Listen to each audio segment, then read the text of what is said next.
Hi, I'm Sarah Cowgill, along with Kelly Ballard, Graham Noble, Scott Cosenza, and Jim Fight. And this is the Conservative Five, Liberty Nation's online TV news program. On today's episode, oh, the games leftists play. Are Americans footing the bill for the old folks' home? We'll discuss in the Congressional Nursing Home. Sanctuary cities are feeling the pinch in illegal immigration blues. And who knew Elon Musk would get so prickly in X? Ironically ironic. And once we've agitated you on the political follies of the week, there's always Just for Fun, Volume 41. All this and more coming up in this edition of the Conservative Five.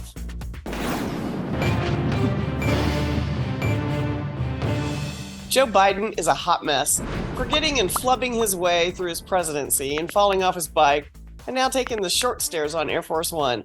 He's not even close to being our only geriatric problem. Comedian Kathleen Madigan, yes, I'm a fangirl, says our government is being run by a Florida bridge club. And that picture Madigan paints makes a lot of sense. They trip, they fall down, need assistance in pressing the yes button or the no button. Even Nikki Haley said Congress was just an elite nursing home. How do we get here? How do we fix this mess? And I may regret this, but Jim, I want you to start this discussion out. Give it your best, buddy.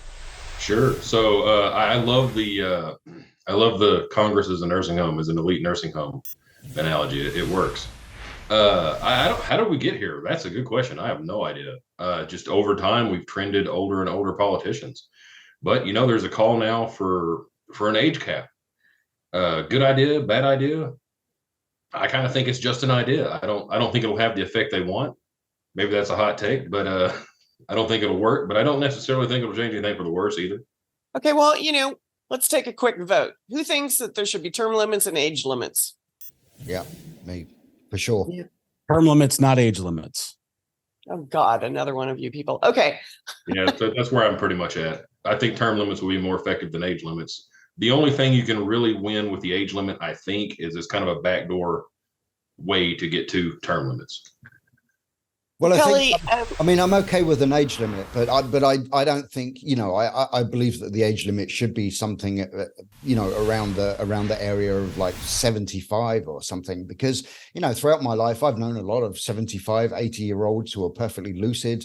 They're full of wisdom. They're very, they got a lot of good, useful things to say. So I wouldn't say term limit should be something like 65 or something, but maybe 75, maybe 80 even, but I think Graham, I would say there are probably a lot of 90-year-olds out there that would do a better job of it than our current. Right. Yep. Okay, well, there are plenty of deceased people that would do a better job than the current crop of legislators. Well, how's that for a libertarian take?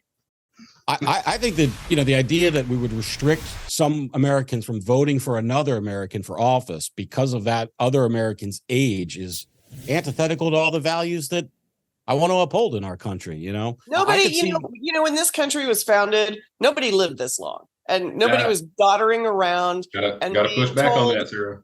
Nope. I'm not going to. I was going to say, the founding fathers put a restriction on how old you had to be to run for office, but people didn't live as long as they do now, so they didn't have our second president lived to 83. Yeah. Well, of course, if you had term limits, that would make the whole age limit thing moot. Really. Was he in office at 83? Well, no, but you're saying nobody. Well, no. Well, there you go. You got half of the first six lived well into their 80s. I think there's got to be a limit on, people. There's no historical reason why we didn't have them before and should have them now. If you want to have them now, that's a separate conversation, I think. I think Graham's right with term limits, because unless you start at 80, by the time you do your serve your times, you'll be done before your unchecked amount of being reelected to an office you can't even pronounce anymore. You don't even think you're in the right office. You have to have somebody whisper in your ear to tell you, give me your hand so we can push the button. I mean, if you've seen Dianne Feinstein or Nancy Pelosi, whose teeth are always falling out, and it's and Mitch McConnell, for God's sakes, let that man retire already. I'm embarrassed. If I'm embarrassed, can you imagine what people in other nations are doing? yucking it up at the expense of America because we have the Florida Bridge Club governing us, and other people don't. So you tell me why this shouldn't be embarrassing at this point in time. The average age of Congress right now is 58, and the Senate it's 64, and then the House is 57. So that's not too bad. But then you have, like you were saying, like Dianne Feinstein, who's missed so many votes because she's been out sick and had to be prompted to say yes because she thought it was time to talk instead of time to vote.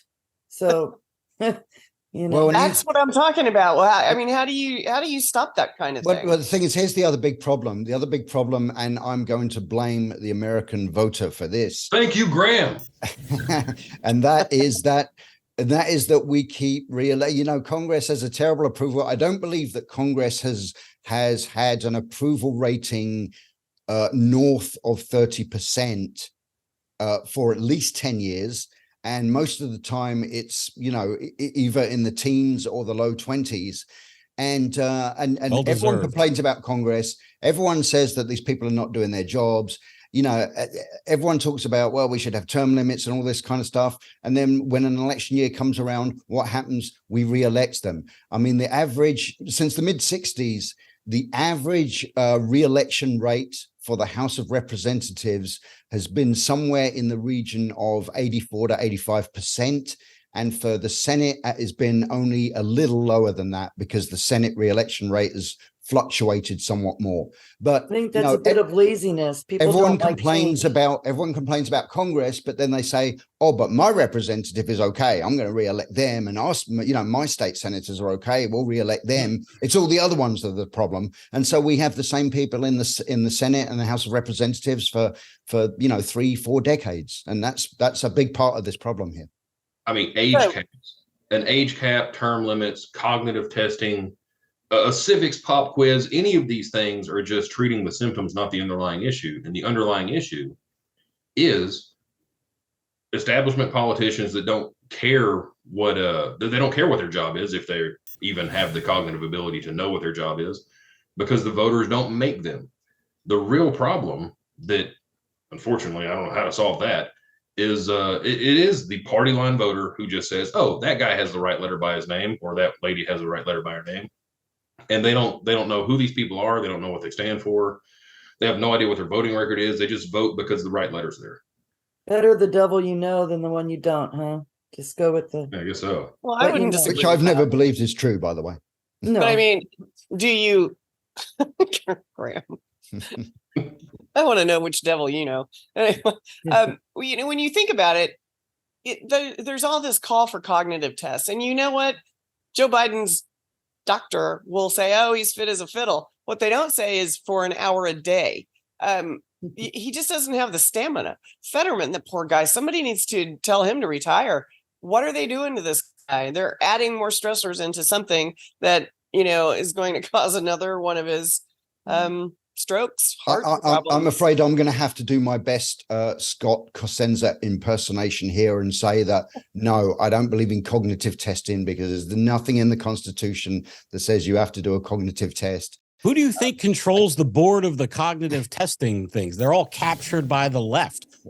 Every regulation that you put on anything will eventually be captured by leftward kind of establishment types. Because that's why I say let's skip the drilling years and go to an age limit like 75. Let's skip those drilling years and the cognitive debate. Because if you do a term limit, you'll get a liberty benefit rather than a liberty penalty, which is what you get with the age limit. I want people to go live their lives and then in retirement decide to go to Congress for 2 or 4 years. That seems like a great plan, honestly. Let's be the benefit of their wisdom. That's the whole reason we have a minimum age. Not 80. But you said it right there, Scott, 2 or 4 years or maybe 6. And then, okay, I do favor a citizen legislature like our founders envisioned rather than the quote unquote professional legislature that we have today. Yeah. Agreed. All right. Well, I don't know. I don't know if we've decided this argument, but I think I just got my ass handed to me. So hard to tell by this panel if we can just let nature take her course or if we, the people, have to intervene. Thanks for tuning in. And thanks, panel.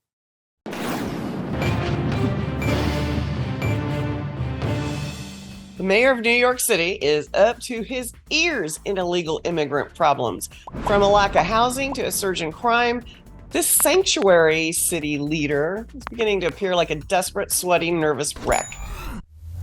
This past week, a Venezuelan migrant was finally sent to Rikers Island, but only after he committed 14 crimes on 6 different occasions. All that activity in the 2 months he has been in town. Our C5 diva, Kelly Ballard, has been watching Adams and other liberal leaders twist in the wind. Lay the groundwork, Kelly.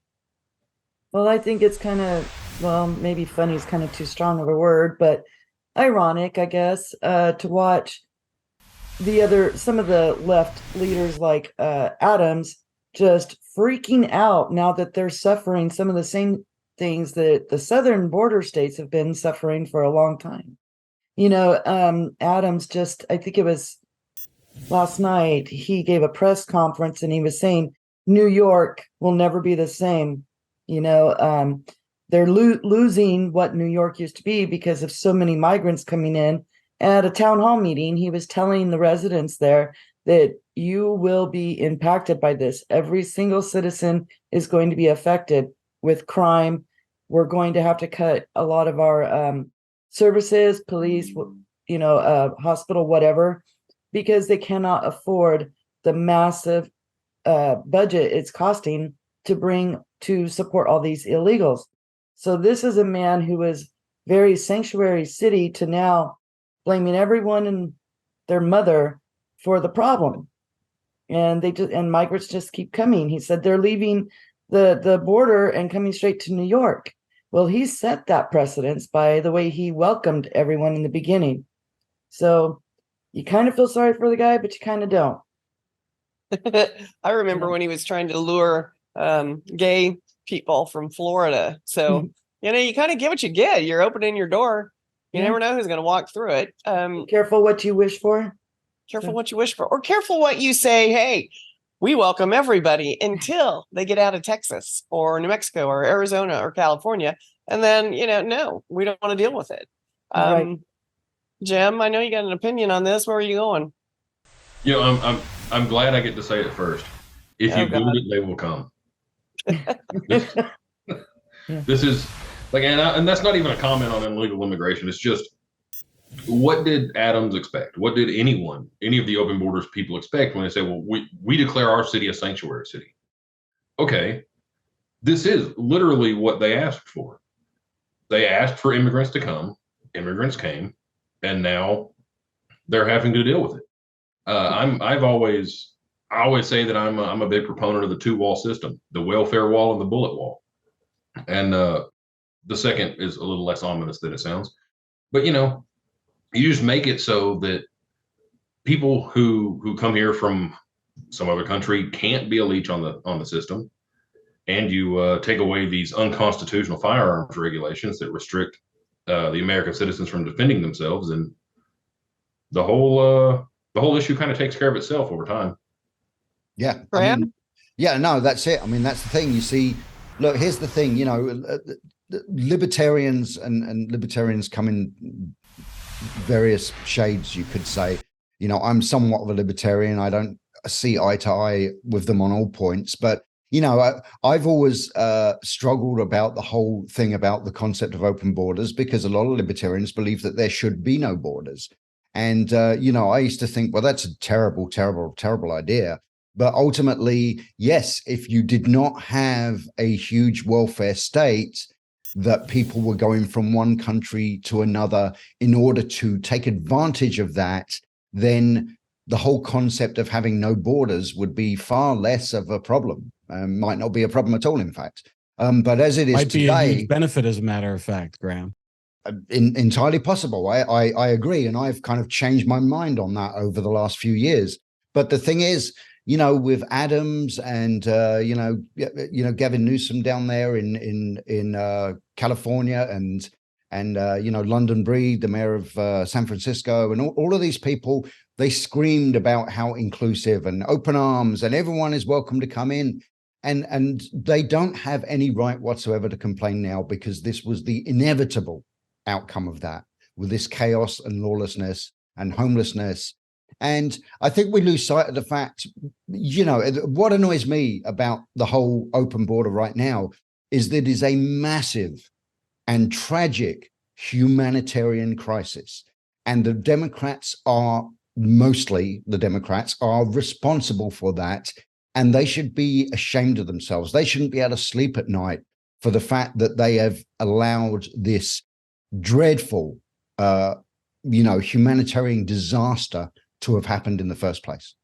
Well, Scott, I'll just say that before Archduke Franz Ferdinand was assassinated, starting World War I, a person could travel across any border, international border, with any amount of currency and any firearm of their choosing. And that was a much freer world than we live in today. And we would be better off as people if we didn't restrict the flow of people, just like we wouldn't want to restrict the flow of goods or securities or any other thing. The same thing for people, with the exception of some minor security check. Obviously, I don't think if somebody has a notorious reputation in Venezuela, we may wish to restrict them from accessing the United States. But I feel like if I had a family member in Venezuela and knowing what it's like there a little bit, and they said, hey, I have a shot at a life in the United States.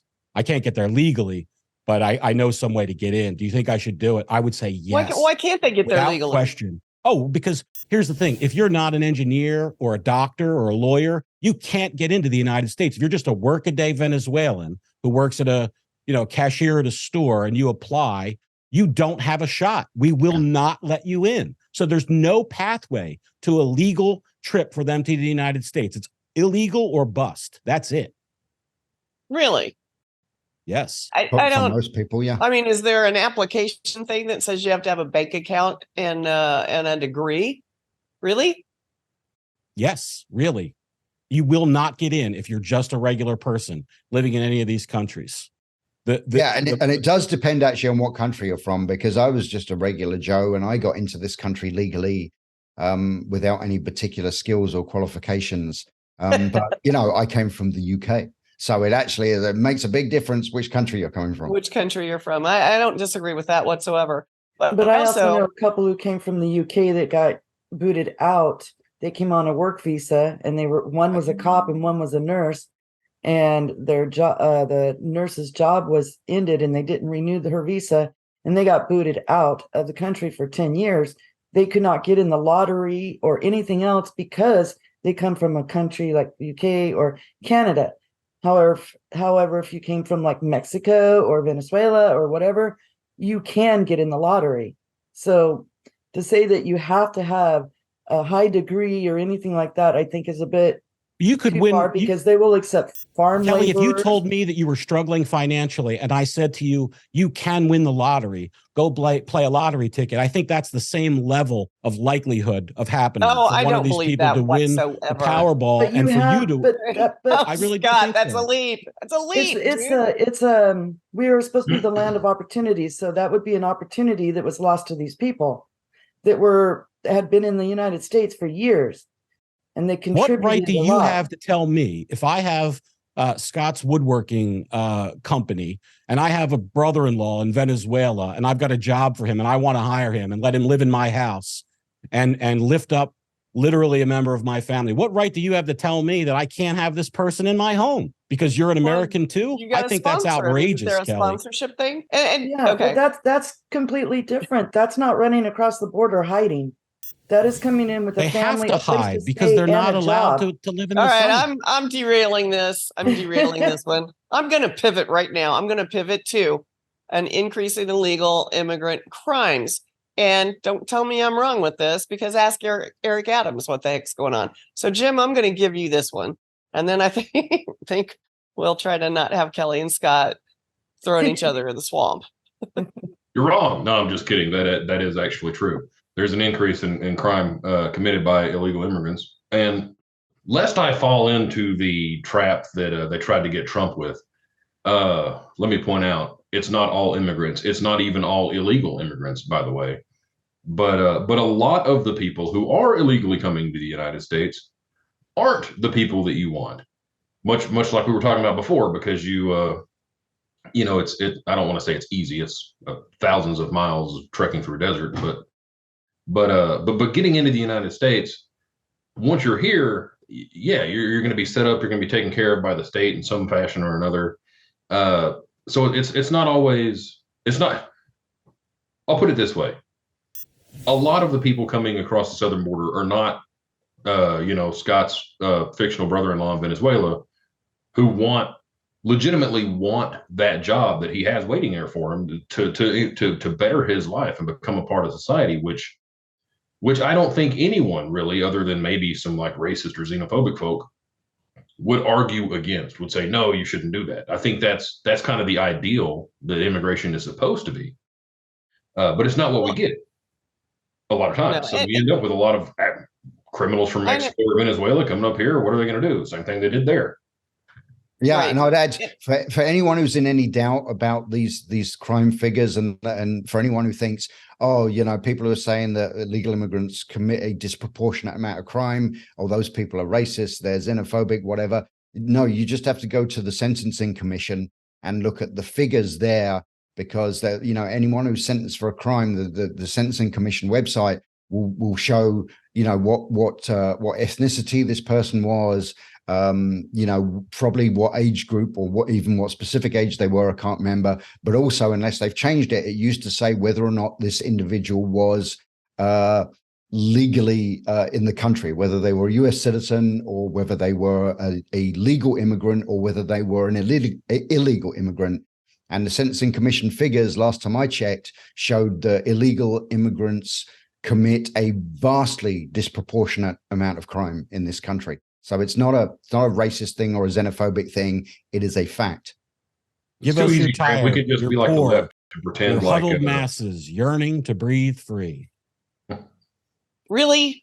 Well, if they were just yearning to breathe, if they were yearning to breathe free, I welcome them with open arms. If they're yearning to get free healthcare, I've got a problem with it. Hey, I don't know. I wouldn't to cancel that. I don't think we can just cross the border anywhere we want to and hope for the best and just I'm here. Let me be a citizen. Have freedom. Hey, by the way, that's kind of the American mentality. Oh my gosh. We just that's true. Other countries don't have a say in it. That is actually true freedom, but the problem is if you're doing it to leech off the American taxpayer, then that's where the system falls down. So yes, we're coming back to the same thing. Get rid of the welfare state, and then you could actually get rid of borders. All right, and then I think that's where the difficulty lies for me is these statists have implemented these plans that make it exceedingly expensive to have freedom. But I don't think that the answer then is to restrict freedom. Let's get rid of those welfare giveaways. That's the answer. Well, I know this whole panel knows most of the people that are coming across that border just want a better life. And I may have a twinge of pity for Mayor Adams, but more for the citizens of the Big Apple that have to deal with defective immigration enforcement. That's the problem. Thanks, panel.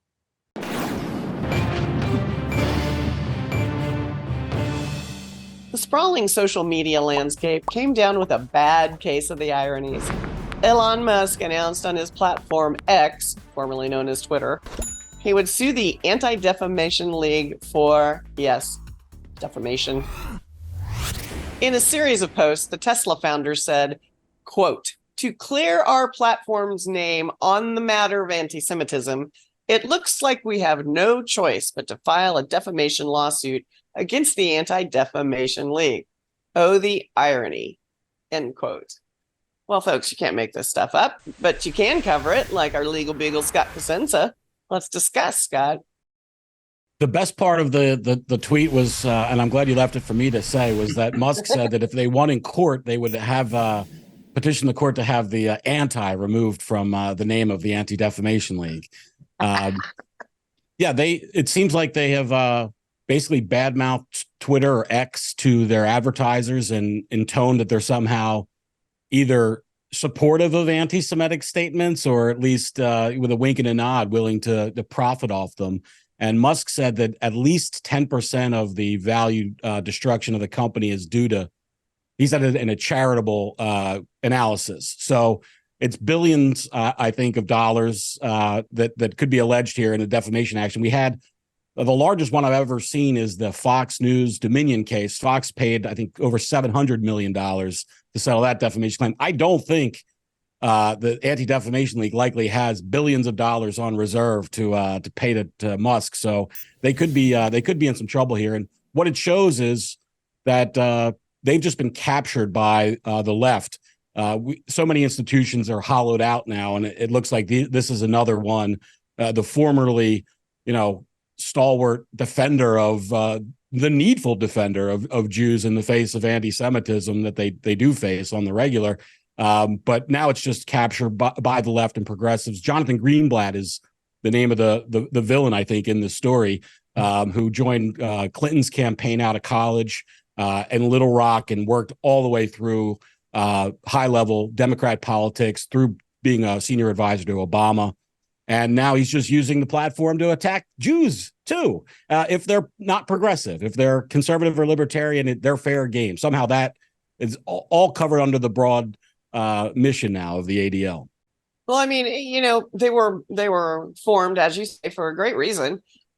Jim, what do they do right? And are we going to miss them if they're gone? Well, it's just funny. The last little bit of what Scott said, it cracked me up. It's like you're not Jewish anymore if you don't hold the proper belief according to this guy.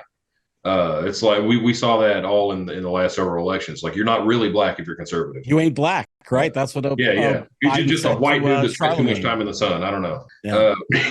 I mean, the racism there that they claim to not even see is just, well, irony. I don't know. Will we miss the ADL? Well, I don't think anyone not on the left is going to miss the blatant political attacks. And at the moment, that's pretty much the bulk of what they're doing. No, I mean, it seems like I'm sorry, Jim. Oh, I was just going to say, so if they were really focusing on protecting Jews from anti-Semitism, then yes.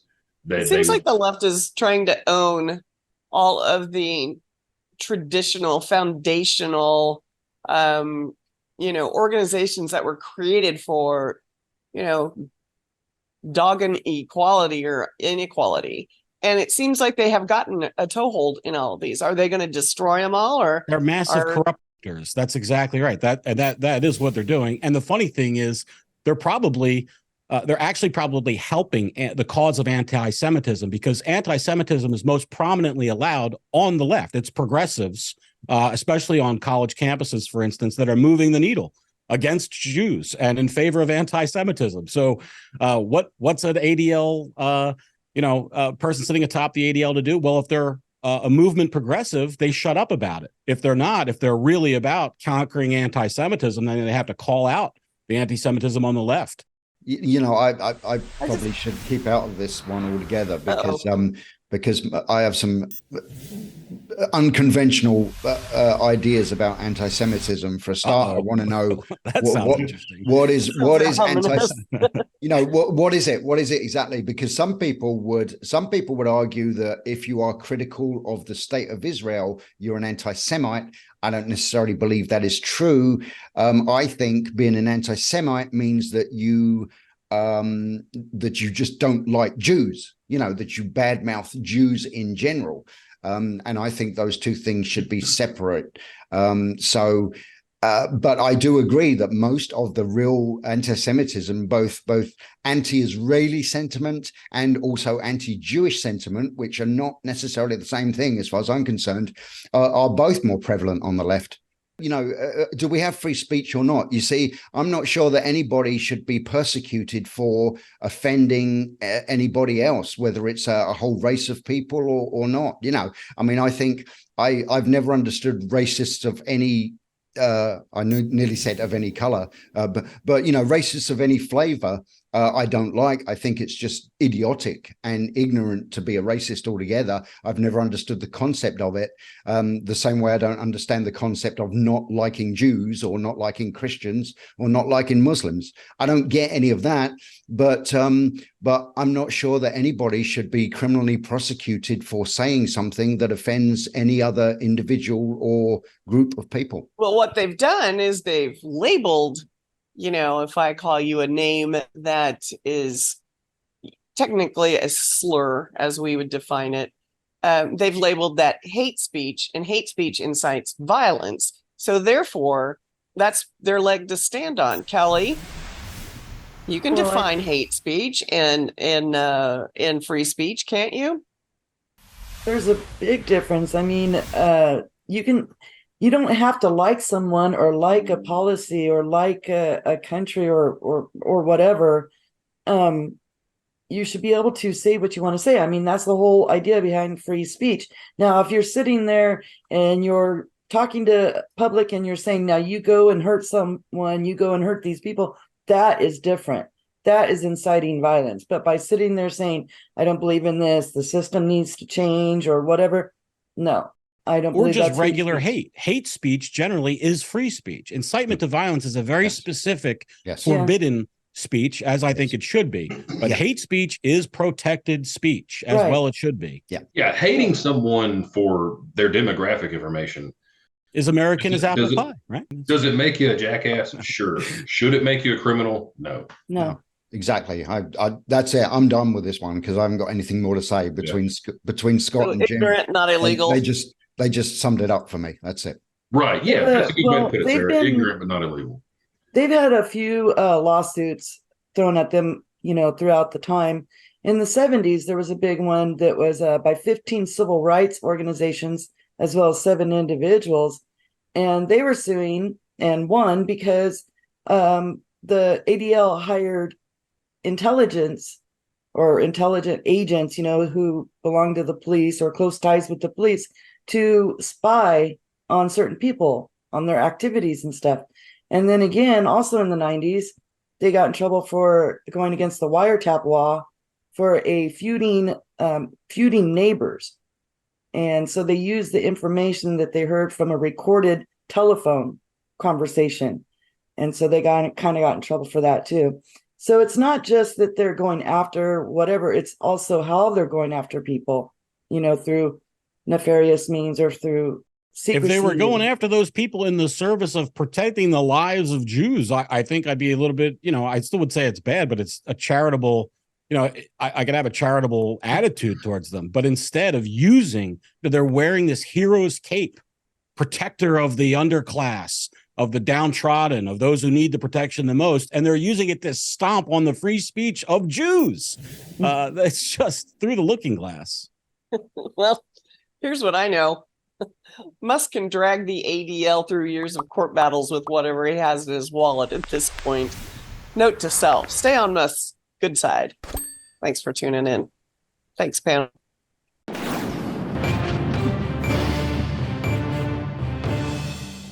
We are back to entertain you and share some political weirdness. Okay, that was redundant, but I'm powering through it in this episode of Just for Fun.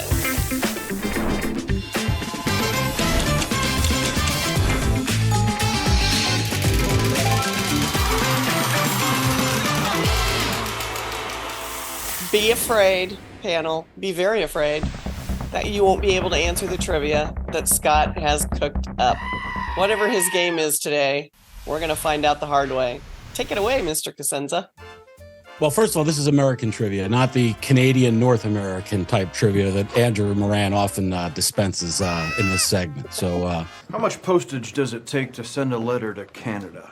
Who's it going to? Canada. It says, Dear Canada, you. USA, baby. I think number one, first of all, is the thing we have to say.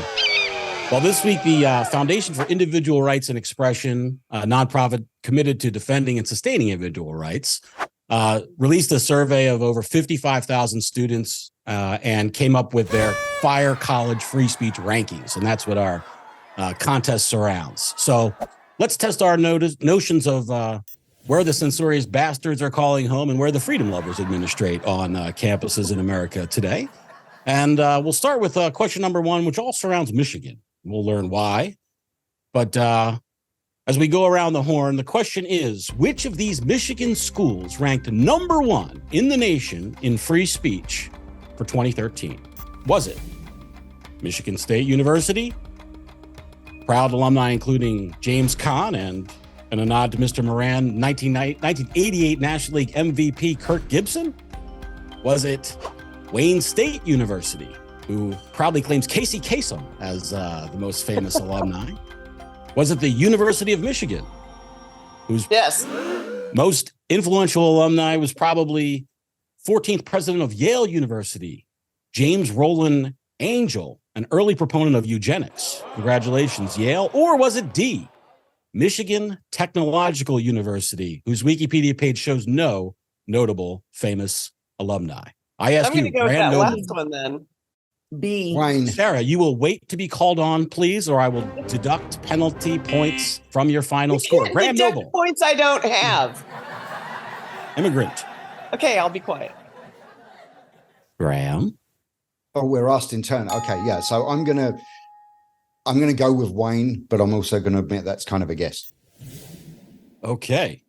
Graham says B, Wayne State University. Kelly. B. B, also Wayne State University. James Fight.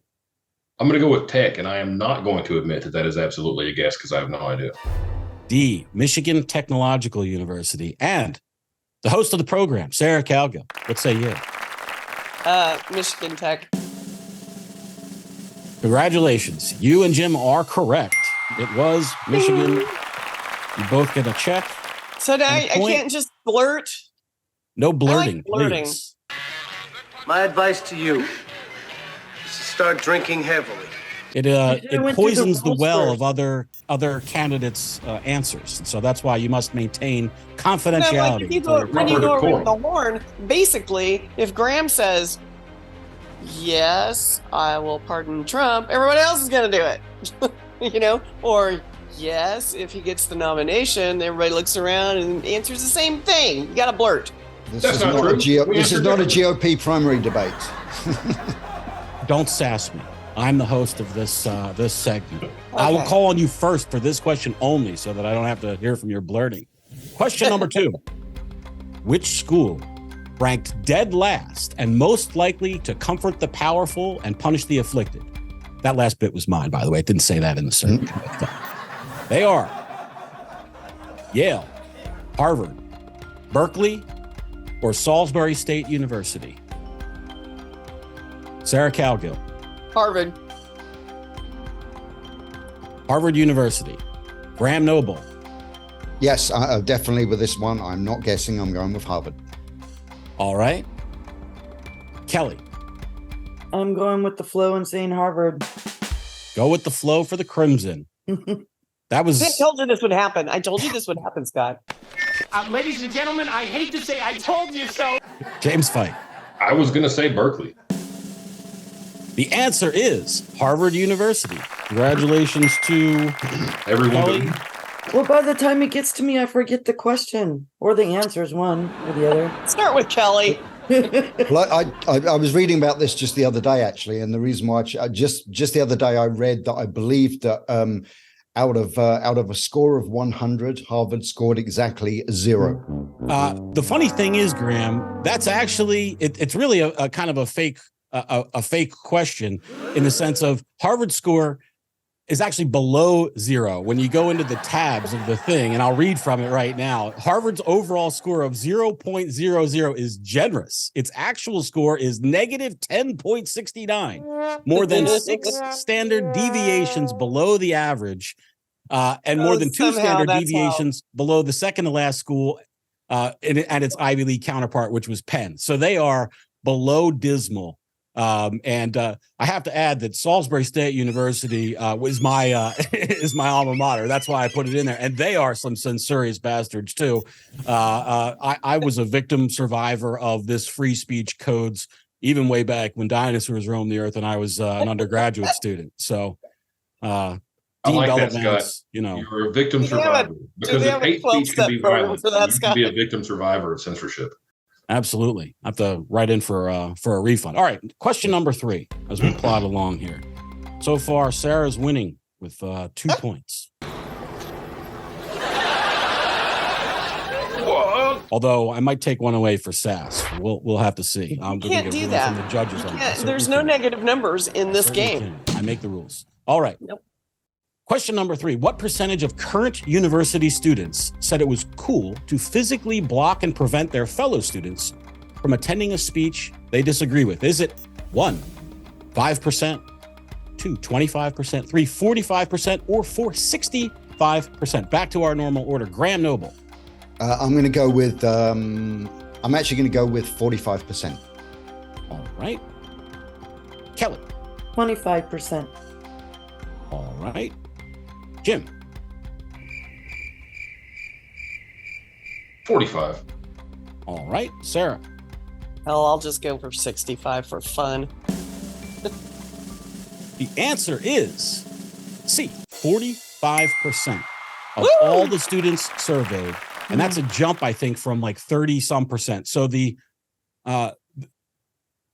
shutters down, the what do they call it? The heckler's veto people, they are winning and big time winning. We now, I mean, 45, you may as well call it half of all college and university students in America think it's okay to physically stop their fellow students. Sometimes, by the way, they did say sometimes, so not all the time. No, I'm not. Very well. But that sometimes it's okay to physically stop them from attending a speech of somebody who's Well, sure, because sometimes they it's wrong disagree speaker, right? Yeah. I think students in the 60s, they were experiencing that great movement of, hippies and Hare Krishna and alternative religions and, the Jesus freaks. I think they were so much more open to seeking and finding out than just going with the flow. I feel university students have completely lost touch with what they're in university for. I got some beers. Let's drink them, huh? Well, we talked earlier on about the left taking over institutions. Well, the first thing the left took over back in the 60s was the whole academy. hippie movement. I mean, the hippies. I was going to say the academy. That was where the in terms of academia, institutions, I think. Started before the Yeah. 60s. That's kind of where it started, right there. Yeah. David Horowitz, in his book Radical Son, I think, details how when he was a student, how the previous generation, I think a lot of this has to do with baby boomers. There's a segment there for me to rankle on them, but how the previous generation of professors who were conservative, I think he's a Columbia, was his alma mater, and how his radicalism was not punished with poor grades by his professors, as long as the scholarship was there to support his work, and juxtaposing that to the progressive professors of the baby boomer era that give their students poor grades. I myself had this literally the same experience. I took a class, my college had a weird kind of thing where if you took a class over again and you got a better grade, it was like the previous grade didn't even exist. They just gave you the better grade. And I had a hole in my semester where I was like, oh, let me just take one of these. I was my last semester in school and I took an intro type class from a progressive, basically a communist professor. And instead of writing the things I wanted to write on my exam papers, I basically just wrote like Karl Marx is great and wise and power to the people stuff. And I got an A because I was rewarded for having the right politics. And so I don't think that, Horowitz was saying that they didn't do that back then. And now that's the case. So, well, I'm just going to tell you right now, I need an extra point because you hurt my feelings. You offended me. And I am a baby boomer and you are in trouble now. Facts don't care about your feelings. And you're a Gen Xer, by the way. You are not. Oh, yes, they do. In this day and age, I get an extra point. It's against Gen X to ask for the extra point. You're acting like a baby boomer, so don't do that. And also, Sarah, you're actually older. You're younger than me. You're younger than me, so you yourself. must be a Gen Xer because preposterous. I'm actually just about a Gen Xer. All right. Question number 4, our final question. Unless there's a tie, which let's hope there's not. I don't have a tiebreaker. All right. Question number 4. According to the students surveyed, which topic is the most difficult to have an open and honest conversation about on campus? Is it A, abortion, B, gun control, C, racial inequality, or C, or D, the last one, whatever that would be, transgender rights? Graham Noble, what say you? I'm going to go with abortion. Abortion. All right. Let's mix it up. Number 2, Sarah Gen Xer, what do you say? I'm a boomer. I get a point because you're making fun of my age. Ageist. You're an ageist. I say gun rights. Gun rights. All right. James Fight. That was an option, right? Man, I'm torn between the last two, but I'm going to go with the race, but then it's probably trending towards the trans issue. You have one choice to make, Jim. You get to pick abortion, guns, race, or trans. I'm going with race. Race. All right, Kelly Ballard. Trans. The answer is abortion at 49%. The gun control difficulty is 43%, racial inequality 42%, and tied 42% transgender rights. But abortion is the controversy leader. So that's pretty tight, though. I guess it's more likely. It's more likely that you're okay to physically block your fellow students from hearing an abortion speaker, probably, than speakers on the other on the other items. All right, who chose abortion? Me. None of the Americans could do it. Disgraceful.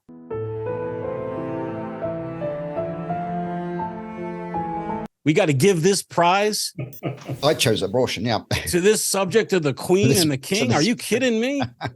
That's what happened. Graham Noble, congratulations. You've won this. Graham is probably more American than the four of us put together.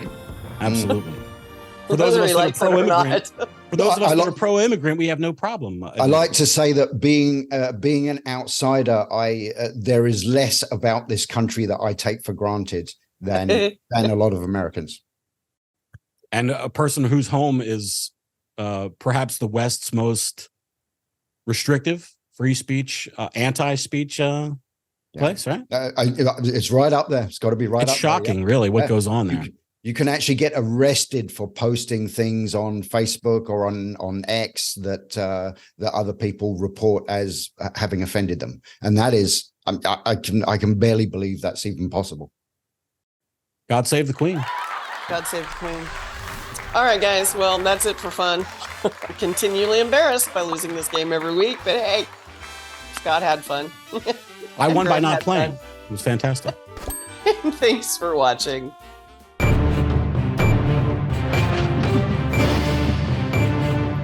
That's it for our Conservative 5 panel today.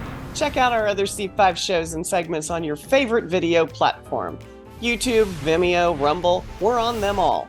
As well, Liberty Nation has its own Roku channel where you can see all of our TV productions. I'm Sarah Cowgill. Thanks for joining us today for Free Thinking, Free Speech, LibertyNation.com.